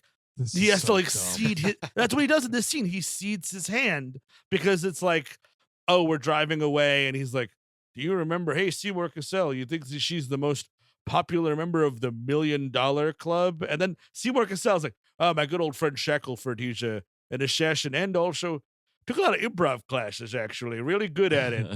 He wasted about $4,000, but he's still pretty good at it. Because he yes ands immediately. And he's like, oh, yes, sir. I remember the one from Oklahoma. Couldn't stop hiccuping. Yeah. Oh, this isn't the first time I've had to do some on-the-spot long-form improv with my boss. Hey, by the way, guys, Amy Holden Jones, I was like, fuck, that sounds way familiar. Co-writer and director of the first Slumber Party Massacre, 1982. Nice. Great movie. It is a very good movie. Second movie, not so much, but fun. I just rewatched the second movie last night, and yeah, it's still not great the second time around. So the first movie is great, but the idea here is that Gage lies to her to say that she was just one of many. I don't know. Yes. Yeah, it's totally made up. But there's probably like a 10K club that's pretty accurate, right? Like that's got numbers to it. It's just called escorts. Yeah, yes. you paid for escorts and sex workers. That's fine. You Dude, don't have to give it a club name. No, it's kind of fun. We have little special ID cards and everything. It's really great. I hate this movie so much. The insane line that they have this woman have. Like it can't even be a thing where it's like their long form improv like takes off and works and she gets pissed off and whatever. And then he's like, good work, Shackleford. Let's go get drunk or whatever. Yeah. Before she gets out the car, they have to make her hip to it. Yes. And then so like she doesn't like leave angry, even though it's like Robert Redford set up fake, situation that made her angry. She just goes, thank you, John. And I was like, for what? Letting you live, lady? What are you thanking this guy for? For coming on her back? Like, I don't understand. Like, what could she thank him for? It's not the $1 million. It's not, you know what I mean? Like, it doesn't make sense. Thank you for letting me go. Yes, exactly. Thank you for not locking me in a basement at Steven Seagal's house. And then he goes, he gives the lucky dollar or whatever. And he says, he goes, I wanted it to end. Yes. Like a real fucking coward. And then he's like, oh, Shackleford, she never would have looked at me the way she looked at him. And I was like, I don't know, man. You could have saved yourself all of this trouble, I guess, because he was looking at her that exact same way back at the casino 4 weeks ago or whatever the hell. I just don't understand it. It's such a waste. I mean, it's such a cowardly way to resolve this conflict. Yeah. And then it's revealed that it's two-sided and she's laughing about it. It's like, no, lady, he tricked you into sex. It's crazy. Fuck this. Fuck this guy. Fuck this couple. Fuck this movie. Fuck these non-characters. And then, of course, at the end, they've had this, and this extra screenplay thing where they have a call and response. Every couple has this. No couple has this. Where it's like, have I told you I loved you lately? Have I forgotten? And it's like, I love you a lot. I know it. Or what? It's like a back and forth. Because like relationships is like being spies. Like exactly. The birds fly in the winter. That's the show The Americans, dude. That's you got a lot of excellent seasons of television that do that way better than this movie. What's crazy about this is when she says the way. Picture this, right? We're at that pier that I so wanted him to throw himself off the pier, throw her off the pier, jump off the pier together. We're all going to hell tonight, whatever. At least. And then just leave $1 million to the dog. Exactly. Yeah. It's like in a briefcase, get another fucking comedian cameo when fucking Cheech Marin comes in, finds the suitcase, and goes, oh man, and gets out of there. Bow. Oh yeah. I do like the idea of a rich dog though, especially from the Beethoven scribe. We could do like a dog cinematic universe in the future. I'll give you $1 million to sleep with your bitch. No, so she walks all the way down this long pier. He's the only one sitting out there, right? So like I guess he's just so distraught and whatever. He can't hear these heels clacking on this boardwalk. Okay, fine. I'll give you that maybe. He's sitting on this bench, and it's like a bench where it backs up into the back of another bench, right? She sits down on the other side and says have I told you I love you, whatever the line is. And Woody's response is one of like, oh my God, she's here. Like You didn't see and hear this woman coming? Is your peripheral vision totally destroyed for some reason? He's just sad. He's just sad. Yeah. It's just, yeah. Still? Always. End of bad movie. Credits, finally. And everything is just fine. Woo-hoo. Unreal. Unreal, this movie. Go around the horn here. Final thoughts. Eric Siska. Yes. Well, I already said the fuck speech.